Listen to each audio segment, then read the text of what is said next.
What's up guys, Steve from Exclusive Wraps here. Today we're going to show you how to install a flow kit on the Cerato GT Sedan pre-facelift.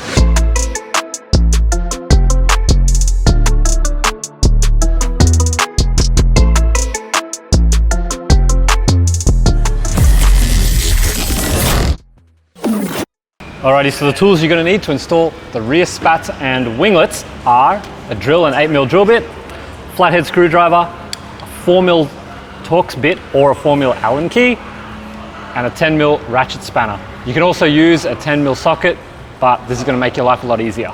First things first guys, you need to take your flat screwdriver and pry off this little trim clip underneath the bumper. Whoop, don't lose it. That's going to allow you to move this little piece of plastic trim out. You can probably even pop it out. There's also two clips here that you'll find poking through the holes up the very top here. You can just wedge your screwdriver in and pop those out. Next up, grab your rear spat and place it underneath the bumper. You're going to want to line it up with the little notch cut out at the back here. Then the trim is going to follow that body line that you can see under the car there, and you're following it around to the front piece here that's going to line up with those body lines on the bumper. Once you've got that in the correct spot, take your trusty pencil or texter or whatever you've got handy and mark the locations of those holes. Take your 8mm drill bit in your drill and put some pilot holes in.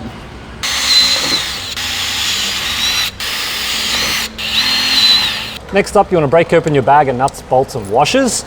Flow has created some beautiful new fasteners. They are black fittings, which look really nice. They're a lot less obvious under the car as well. You're going to need 4 of these per side, just making up our little washer nut and bolt sandwiches. There we go.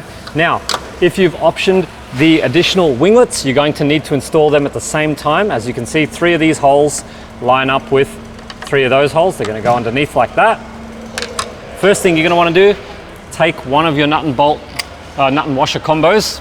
I'd recommend starting at the end one here, because that's the only one that doesn't include the winglet, and get this one in place. All right, now that that's in place, that's going to hold itself up there. Take your winglet and put the rest of these washers and nuts and bolts in place. It's always a good idea to not tighten any of these up to begin with. You just want to do them finger tight so you have plenty of adjustment when it comes to selecting how wide you want your winglets to sit and making sure that the rear spat sits nicely as well.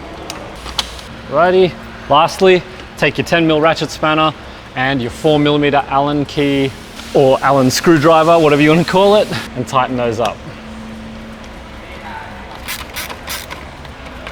I'm not going to tighten them all the way, I'm going to do them most of the way just to allow a little bit of adjustment before we do the final tightening. Now, if you come up here, we have plenty of adjustment in there. You can go fully out, fully in, or somewhere in between, which is what we're going to do on this one. Or fully sick. Don't forget to tighten up your bolts once you've decided on the level of adjustment you want. Then you can reinstall the trim that you took out, and you're done. Next up, we're going to install the rear flow lock diffuser. All right, so what you're going to need to install the rear diffuser is your 8mm drill bit, 10mm ratchet spanner, 4mm Allen key or Torx bit, a pencil or texter, flat screwdriver, and a 10mm socket on an extension. All right, first thing we're going to do is remove these 4 clips that hold the under tray onto the rear bumper.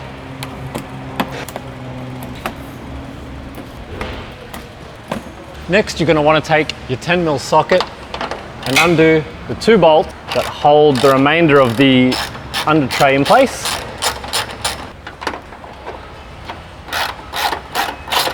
Lastly, you need to undo this screw on, it's not really a bolt, it's like a plastic bolt. I think it's like a 13 or 14 mil, but it is should be loose enough that it is just undoable by hand, and this should release the under tray. Next, we're going to attach the flow lock fins onto the diffuser. Take note, all of the fins are labeled from R1 to R4 and L1 to L4.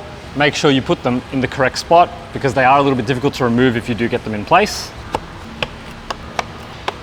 You may find that some of these fins are quite tight fitting, so it's a good idea to get a piece of cardboard or a towel, something on the ground, and you can install them pushing down into the floor. Next up, you're going to take your flow lock diffuser and align the back edge with this edge of your bumper. So you can see underneath there's a solid line there. And if you look closely up the top here, the tips of the fins are going to sit just a little bit below that red line. So whilst you've got your diffuser in place, either get a friend or if you can free up one of your hands, mark those holes and mark those hole positions and drill your pilot holes.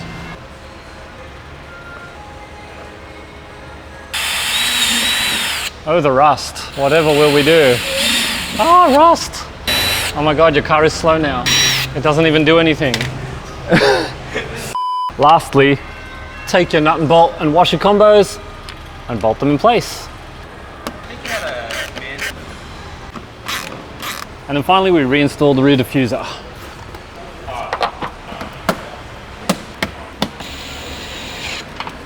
And that's how you install the rear diffuser, rear spats and winglets.